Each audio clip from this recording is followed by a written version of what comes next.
está preparando aí um material didático aqui para dar uma verdadeira aula para a galera, para quem não te conhece.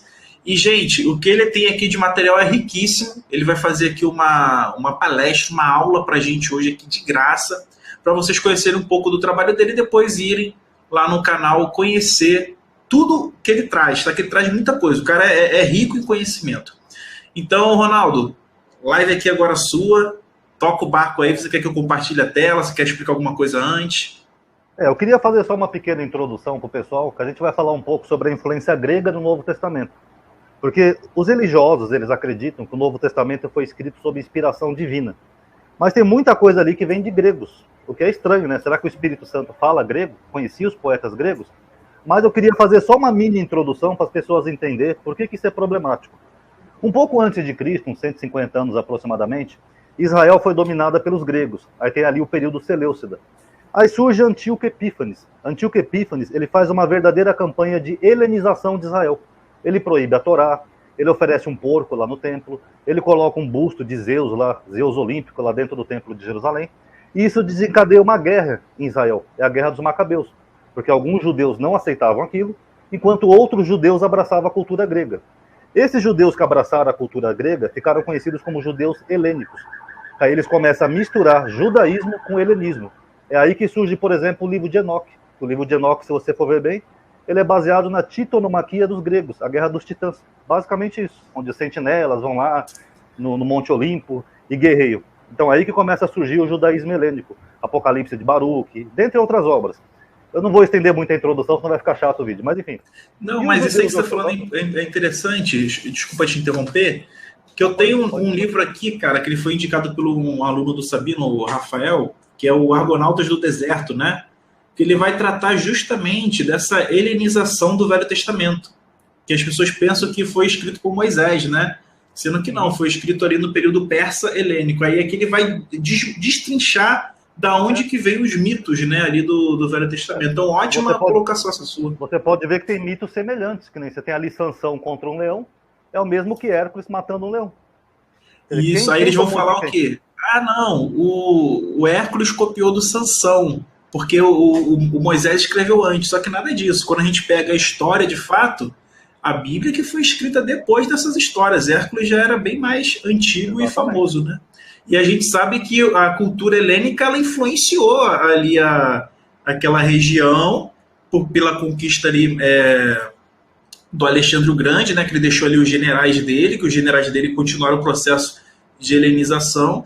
Só que eles falam isso para as pessoas? Não falam, né? Eu tenho um livro aqui, cara, de basicamente, né, de arqueologia, né?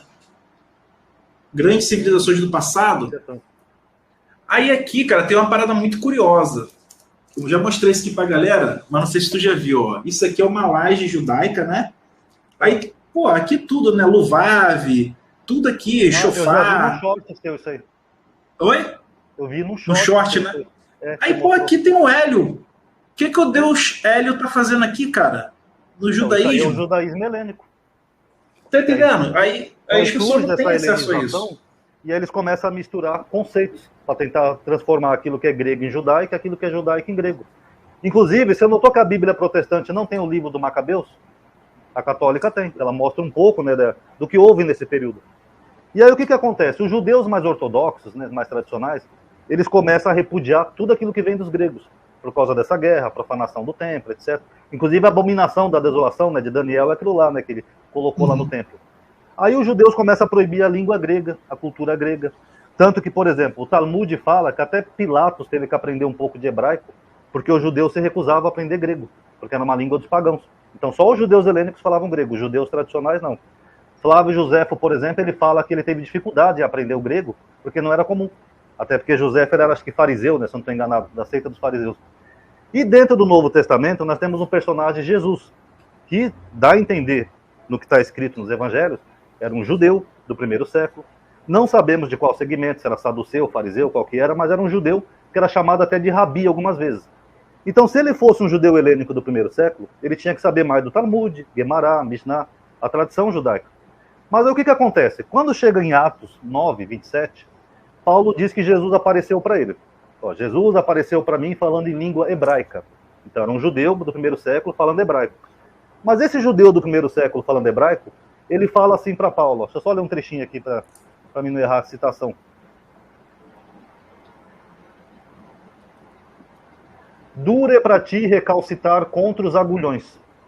Essa frase que Jesus está falando para Paulo, ela é de Eurípides, um dramaturgo grego da antiguidade. Isso aí está numa peça de teatro chamado As Bacantes, na linha 795. Se você quiser mostrar a tela para as pessoas verem. Sim, eu vou botar aqui para a galera ver. Está até em grego aqui, ó. Pros kentra lactizen, ou lactizo pros kentron.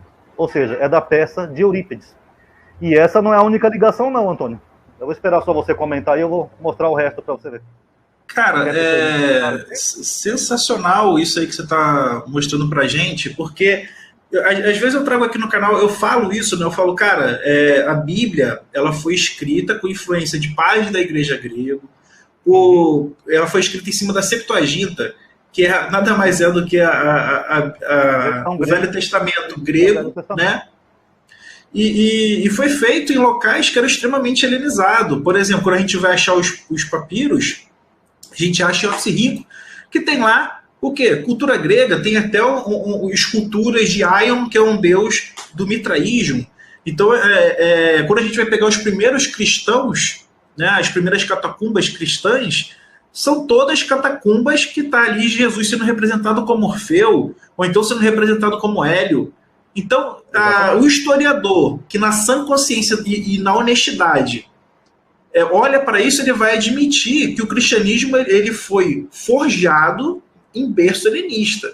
O cara que nega isso, ele é um negacionista histórico. Não tem outra palavra, é um negacionista histórico. Oi? Você já leu a Apologia de Justino, que eu mencionei naquela live? Apologia de Justino, acho que não. Ah, Justino Mártir? Isso. Ah, não, porra, Justino Mártir ali, porra. Você viu que na defesa dele de Jesus, ele mesmo compara Jesus com os mitos gregos? Sim, eu mostro aqui pro pessoal direto. Tem aqui, ó. Deixa eu ver se eu acho aqui. Mas vai falando aí, Ronaldo, quanto que eu acho aqui. Eu até falei brincando aquele dia que é que nem a Chiquinha defendendo o Kiko, porque ele fala, Cristo nasceu de uma virgem. Aceite isso. Em comum como você tem com os perseus. Quer dizer, não é uma apologia, ele praticamente está queimando o filme de Jesus, porque ele está admitindo que é semelhante. O que ele está falando lá? Ele está falando assim, olha, você não pode condenar minha crença porque é a mesma crença que você tem. Exatamente. Você não acredita que o cara lá nasceu de uma virgem, você não acredita que a fulana ascendeu aos céus, que fulano curou os mortos, ressuscitou, tudo isso? Então, é a mesma coisa que eu acredito. Por que você está me condenando? É tipo um sincretismo, né? Sim. Por exemplo, você vê que o Hermes é o verbo, pô. Hermes esse conceito de verbo vem de Platão, né? Aquele sim. Que está lá na introdução de João. Foi Platão que é o quê? Helenismo. Exatamente. Aí depois Filo de Alexandria desenvolve esse conceito, né? De um demiurgo, de um logos, da palavra, um verbo.